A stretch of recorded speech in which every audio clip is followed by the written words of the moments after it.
My Solar Oven Project by Melanie Durr. The materials I'll be using are tape, scissors, ruler, knife, pen, aluminum foil, plastic wrap, a cardboard box, black paper, and to test my oven out with, I'll be using fudge brownie mix put in a glass container bowl. I chose to use a cardboard box because I thought that would keep the heat in, just like our pizza box experiment. I'm still using aluminum foil, and also I added a mirror to help reflect the sunlight's heat into my oven, and everything else is self-explanatory. Step 1, measure and mark a space to cut open the flap. Step 2, use a knife to cut open the flap. Step 3, cut and glue black paper to cover the inside. Step 4, cover the flap with aluminum foil. I also taped a mirror to better reflect the sunlight into the box. Step 5, cover open space of lid with plastic. The plastic wrap didn't work, so I ended up using the plastic sheet of a picture frame. Step 6, place food item inside box with a thermometer. Step 7, put lid on. Now it's time to test it out. For my setup, I used a metal chair, a black cloth to put my oven on, and I faced it all towards the sunlight.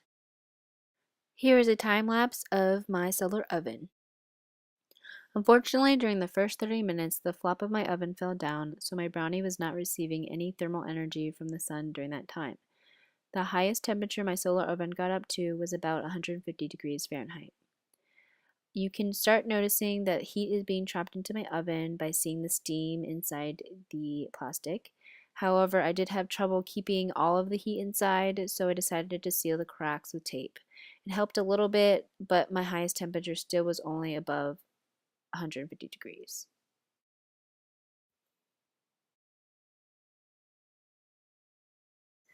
The total time the brownie cooked in my solar oven was about 2 hours.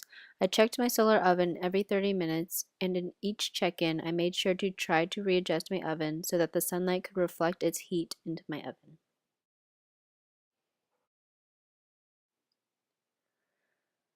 The energy transformations that I saw was chemical from the brownie mix, then transferred into radiant from the sunlight, then thermal, as you saw the heat occurring in the oven, and then motion because I saw the steam move in different areas, and then back to chemical by making the somewhat cooked brownie.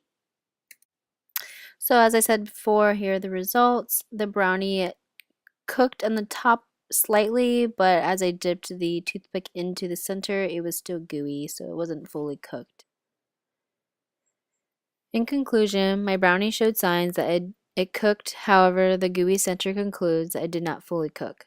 This could be due to the lack of time, heat of the oven escaping, position of oven from the sun, and or placing the oven on a metal chair.